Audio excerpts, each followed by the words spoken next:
In today's video, we are going to be installing a 12 volt always hot power point on our top tray on this F350, and we are also putting the Built-Right on here. I've had this before in previous trucks. I really loved it, so let's go ahead and install this. The challenge with doing this is, number one, we drilled our hole here. We put our Built-Right on. Very easy. That was all done in the previous video.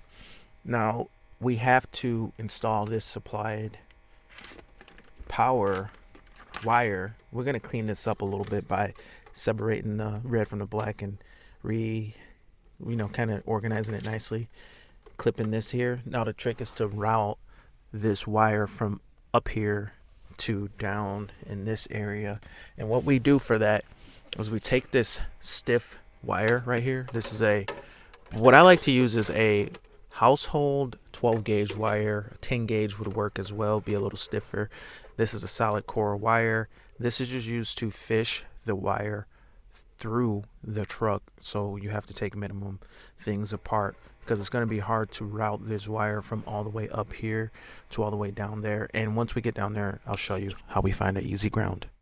Real quick, just added 3 shrink tubes to this outside of this just to hold this in place a little nicer.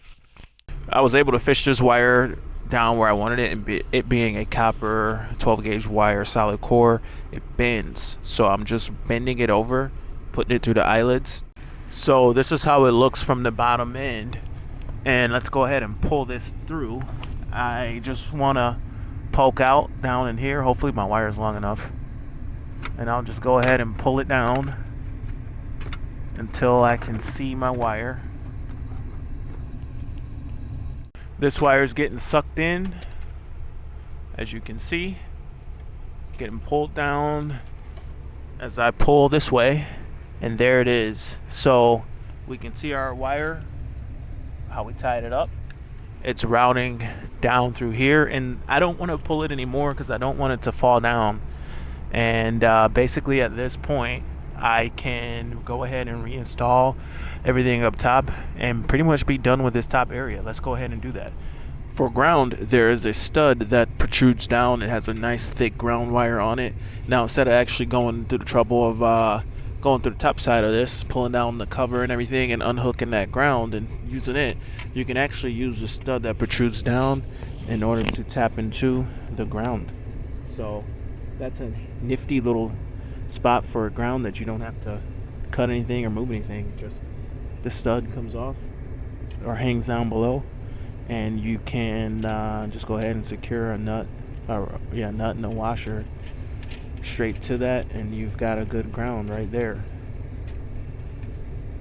So this system's up and running. I got a set of headphones right here charging up just to confirm that everything works. Now this is how this looks, super clean. 3 outlets, 3 ports that I can charge off of, and I'm going to show you guys what I do really fast to get a 12 volt hot signal underneath the dashboard without drilling anything, without rounding any wires or anything like that.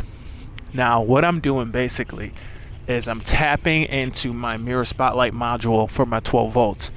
This is a little bit unconventional. I don't necessarily recommend it, but for me, being in a time crunch and not really wanting to run another wire all the way to the battery, I am doing this. Now I've just got it plugged in right now, and I'm actually going to tie it into this wire here. Now the thing about this is we're running a low draw on this circuit, on the OEM circuit. We're not running a 20 amp circuit or anything like that. We're running a low amperage draw circuit, and we're tapping into factory wiring. If our circuit draws too much amperage from this circuit, it could short a wire, but most likely it will probably blow a fuse. With this being said, I've done this on my vehicles in the past, and I've had no issues doing this. So I've kind of tested this. I've hooked them up. This powers your mirror spotlights and whatever other circuit. It's probably a light circuit. I've hooked it up. I've turned on the mirror spotlights on all the circuits and everything, and it won't overload anything or won't pop any fuses or burn any fuses, burn any wires. So this is something that you'd have to do at your own risk. I've taken the risk, as you guys know if you follow the channel. I've taken some risks from time to time, but at the end of the day, it's going to be easier and cleaner for me to do it this way. So I'm going to pull back some of this wiring, and I'm going to tap into this sticker gauge wire right here to get our 12 volts, and it's about the same gauge wire, if not thicker, than what we're tying into. And then we're fused from this point going forward, and obviously the factory wiring is fused as well. And when it comes down to doing all this stuff right, you'd have to add a fuse to the battery, right at the battery, and run a wire through the firewall and have this extra circuit laying around under the hood. And you know, all that's cool if you're going to run some amperage. I would not recommend running a cigarette lighter that you can plug a big air compressor into or anything like that off of this circuit. But just this only takes USB cords, and USB cords just don't pull that much. So like I'm saying, it's a risk, and I've been pretty lucky so far. I've tried this out for a good amount of years and haven't had any problems. So anyway, let me go ahead and wire this up and get this done. This truck don't have mirror spotlights, so this circuit's wasted either way. So anyway, always hot 12 gauge, 12 volt, always hot 12 volt, not 12 gauge, right here on the mirror spotlight cord. So let's go ahead and get that done. My connection's been made.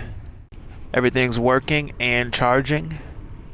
And I just got to clean up all these tools and put everything away. But comment below and let me know what you think about this install on our 7.3 Godzilla F350. And my name is Sean. This is DS Trucks. Thank you guys for watching. See you in the next one. Over and out.